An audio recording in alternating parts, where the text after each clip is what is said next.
ভারতের এই শিলিগুড়ি করিডোর, যাকে চিকেন নেকও বলা হয়, সেখান থেকে কিছু কিলোমিটার দূরে এই যে এরিয়াটা দেখছেন, এর নাম হলো লালমনিরহাট এয়ারবেস। আর এই এয়ারবেসকেই এখন বাংলাদেশের মোহাম্মদ ইউনিস সরকার চীনকে হ্যান্ডওভার করে এখানে একটা মিলিটারি বেস তৈরি করাতে চাইছে। রিসেন্টলি বাংলাদেশি জার্নালিস্ট শাহাবুদ্দিনের তরফ থেকে ইউরেশিয়ান টাইমস এর ওপর একটা আর্টিকেল পাবলিশ করেছে, যেখানে দাবি করা হচ্ছে যে মোহাম্মদ ইউনিস ভারতের শিলিগুড়ি করিডোরকে টার্গেট করার জন্য চীনকে ইনভাইট করেছে, যেখানে বাংলাদেশ চাইছে পাকিস্তান আর্মির সাব কন্ট্রাক্টরের মদতে এই লালমনিরহাট এয়ারবেসকে রেডি করে তাকে চীনের বায়ুসেনা অপারেট করুক। আর এটা কিন্তু বিরাট বড় একটা এলিগেশন, কারণ যদি এমন কিছু হয় তার মানে আপনি ধরেই নিন যে ভারতের কাছে আর কোনো অপশান থাকবে না বাংলাদেশে অ্যাটাক করা ছাড়া। কেননা এই যে লালমনিরহাট এয়ারবেস, এটা আজ নয় বরং দ্বিতীয় বিশ্বযুদ্ধ থেকে সবচেয়ে গুরুত্বপূর্ণ এয়ারবেস ছিল ভারতের জন্য। সেই সময় ব্রিটিশ আর আমেরিকান ফোর্সেস ভারতের এই লালমনিরহাট এয়ারবেস থেকে জাপানি ফোর্সকে টার্গেট করত। আর বলা হয় যে এই এয়ারবেস সেই সময় ভারতের সবচেয়ে বড় এবং এশিয়ার দ্বিতীয় বৃহত্তম এয়ারবেস ছিল, যাকে 1931 সালে তৈরি করা হয়েছিল।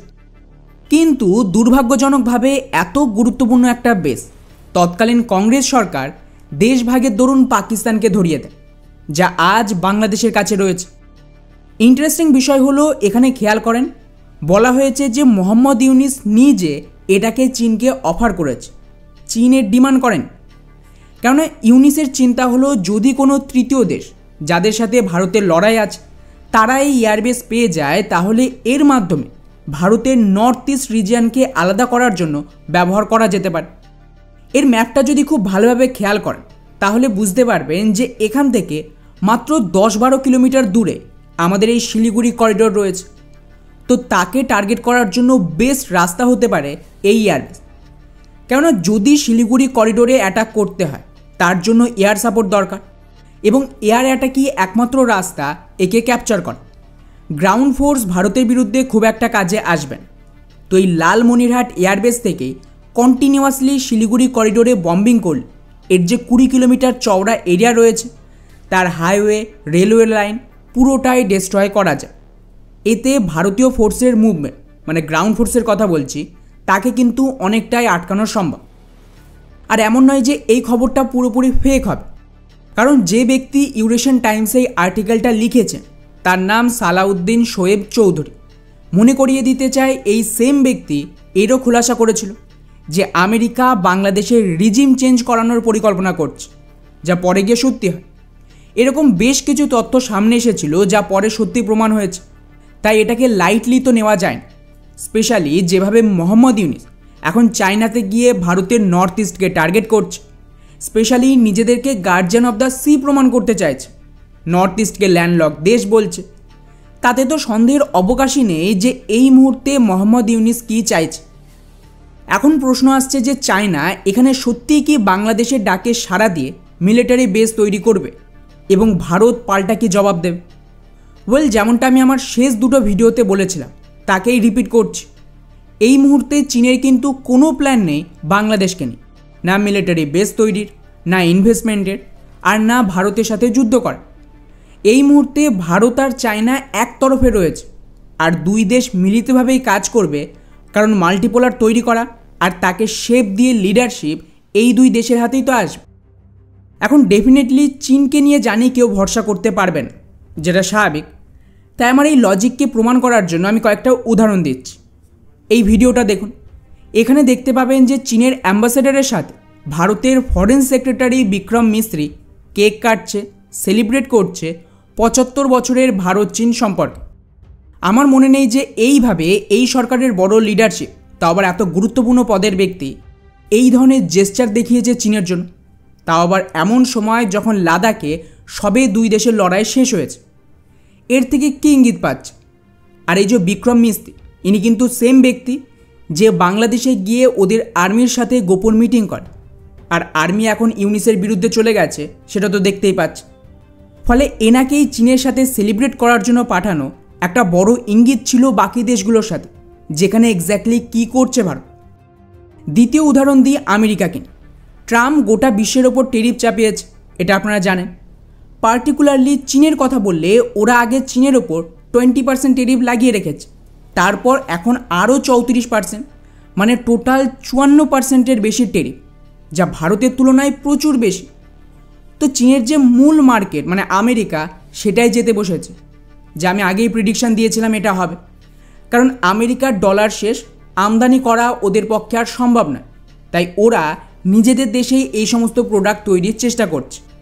তো বাই ডিফল্ট চীনের মেন মার্কেট এখন কিন্তু আমেরিকা নয়, বরং ভারত হবে। আর দুদিন আগেই চীনের বিদেশ মন্ত্রণালয় এটাকে নিয়ে অফিসিয়ালি দাবি করেছে যে ভারত আর চীনের মধ্যে ট্রেড ডেফিসিয়েট রয়েছে, তাই চীন এখন চেষ্টা করবে বেশি করে ভারত থেকে আমদানি করে এটাকে ব্যালেন্স করে। আর কথাটা বলছে কে? ভারতের বিদেশ মন্ত্রণালয় না, চীনের ডিফেন্স মন্ত্রণালয়। অর্থাৎ এর থেকে ক্লিয়ার আর কিছু বলার প্রয়োজন নেই যে দুই দেশ অ্যালাইন হচ্ছে ইকোনমিক্যালি। আর তৃতীয় উদাহরণ, যেটা শুনে হয়তো খুব একটা গুরুত্বপূর্ণ মনে হবে না, কিন্তু এটাই সবচেয়ে গুরুত্বপূর্ণ। চীনের যে কোনো প্রোপাগান্ডা টুইটার হ্যান্ডেলে চলে যান, ওখানে দেখতে পাবেন যে 1965-র কালচারাল রেভলিউশনের রিভার্সাল করে চায়না ওদের দেশে পুনরায় ভারতীয় কালচার, বুদ্ধিজম আর সনাতনকে রিভাইভ করছে। সমস্ত ভারতীয় ট্র্যাডিশনাল ডান্স থেকে শুরু করে যোগা, মেডিটেশন, মন্দির আর ফুডকে নিজেরা প্রমোট করছে। অর্থাৎ 1962-র আগের পর্যায়ে যাচ্ছে দুই দেশের রিলেশন। এখন এমন পরিস্থিতিতে দাঁড়িয়ে যদি চায়না বাংলাদেশের কথায় রাজি হয়ে শিলিগুড়ি করিডোরের কাছে এয়ারবেস তৈরিতে সাহায্য করে, তার মানে দাঁড়াচ্ছে ওরা ভারতের সাথে সরাসরি লড়াই চাইছে। আর আপনাদের জানিয়ে দিই যে বাংলাদেশে চীনের এন্ট্রির মানেই হলো ওখানে গালওয়ানের থেকেও বড় লড়াই বা সরাসরি লড়াই করতে হয়। এখন চীন কি এতে রাজি আছে? ওদের সমস্ত ইকোনমি, মাল্টিপোলার ওয়ার্ল্ড বাদ দিয়ে এমনকি তাইওয়ান ক্যাপচার করাও এখনও লাইনে আছে। এবছর বা ম্যাক্সিমাম আগামী বছরের মধ্যে তাইওয়ানে অ্যাকশন হয়। বাংলাদেশে এন্ট্রি হলে ভারতও তাইওয়ানকে এত সহজে হ্যান্ডওভার হতে দেবে না চীনকে। তো এটা তো ভুলেই যান যে চায়না এদিকে আসবে। চীনের কোনো ফায়দা নেই আপাতত বাংলাদেশে আজকের পরিস্থিতিতে দাঁড়িয়ে। এবারে আসি দ্বিতীয় প্রশ্নে, যে তাহলে বাংলাদেশ কি করবে আর ভারতের এখানে পাল্টা অ্যাকশন কী হবে? গতকালের ভারত পাকিস্তানের ভিডিওতে যেমনটা আপনাদের জানিয়েছিলাম, এই মুহূর্তে সাইমেন্টেনিয়াসলি ভারতকে পুশ করা হবে, হয় পাকিস্তান না হলে বাংলাদেশ, কোনো একটা এরিয়ায় লড়াই করার জন্য। কারণ ডলারাইজেশন আর র্যাডিকালাইজেশন ফাস্ট ট্র্যাক করার জন্য ইসরায়েল গাজা টাইপের লড়াই এখানেও চায়। আর স্বাভাবিকভাবে লড়াইয়ের জন্য পরিস্থিতি দরকার, তো ডিপ স্টেট তার ব্যবস্থা করে দিয়েছে। পাকিস্তান ওদিকে অলরেডি দুবার নিজের সৈনিকদের ভারতে ঢোকানোর চেষ্টা করে, যেটা একটা সিগন্যাল ছিল। এবং এক্স্যাক্টলি সেম টাইম পিরিয়ডে মোহাম্মদ ইউনিস নর্থ ইস্ট ভাঙা থেকে শুরু করে চীনের জন্য এয়ারবেস অফার করছে। আর এই দুটো ঘটনাতেই একটা বিষয় তো কমন, যে এটা ভারতের ওপর ডিরেক্ট অ্যাটাক। আর ভারতের সাথে ডিরেক্ট কনফ্লিক্ট শুরু হলে এখানে কিন্তু বড় যুদ্ধ হবে। পাকিস্তানের সাথে হলে পিওকে, আর বাংলাদেশের সাথে হলে হয় চট্টগ্রাম না হলে আমাদের যে চিকেন নেকের এরিয়া রয়েছে তাকে এক্সপ্যান্ড করা হবে রংপুর ডিভিশনের কিছু এরিয়া ক্যাপচার করে। আর মোহাম্মদ ইউনিসকে খেয়াল করেন, এত সহজে কিন্তু বাংলাদেশে ইলেকশন করাতে চাইছেন। কারণ যদি এখানে কোনো পার্টি ক্ষমতায় থাকে, সে যেই হোক, বিএনপি, আওয়ামী বা জামাত, তারা এমনটা চাইবে না যে সরাসরি ভারতের সাথে যুদ্ধ হোক। ভারতের বিরুদ্ধে হয়তো কাজ করবে, কিন্তু যুদ্ধ পর্যন্ত পৌঁছবে এমন কাজ করবে, কারণ এতে ওদের সব কিছুই শেষ হয়ে যাবে। কিন্তু ইউনিসের এমন কোনো সমস্যা নেই, না পরিবার আছে না পার্টি আছে। ইউনিসকে এত বছর টাকা দিয়ে তৈরি করা হয়েছে ডিপ স্টেটের নির্দেশ মানার জন্য, সেটাই মোহাম্মদ ইউনিস করছে। বাংলাদেশে ইউনিসের কোনো ইন্টারেস্ট নেই, ফলে যুদ্ধ শুরু হলেই ইউনিস সবার আগে বাংলাদেশ ছেড়ে পালাবে। তো বেসিক্যালি যা হচ্ছে তা হলো ভারতকে সিগন্যাল দেওয়া, বা আরও স্পেসিফিক বললে একটা প্রভোকেটিভ পরিস্থিতি তৈরি করা হচ্ছে বা গ্রাউন্ড তৈরি হচ্ছে বড় যুদ্ধের জন্য। আমি জানি না যে ভারত সরকার কিভাবে এটাকে হ্যান্ডেল করতে চাইছে, কিন্তু যেভাবে প্রধানমন্ত্রী প্রয়োজনের অতিরিক্ত সাইলেন্ট, তাতে আমার ধারণা খালি চোখে দেখে যেটা মনে হচ্ছে খেলা আরও গভীর। এবং পাকিস্তান হোক বা বাংলাদেশ, দু ক্ষেত্রেই লাভ ভারতেরই হবে, হয় পিওকে পাবে না হলে রংপুর আর চট্টগ্রাম। এখন দেখা যাক যে পরিস্থিতি কোন দিকে এগোয়। তবে যেদিকেই এগোচ্ছে বাংলাদেশের কপালে কিন্তু মারাত্মক দুঃখ নাচ্ছে।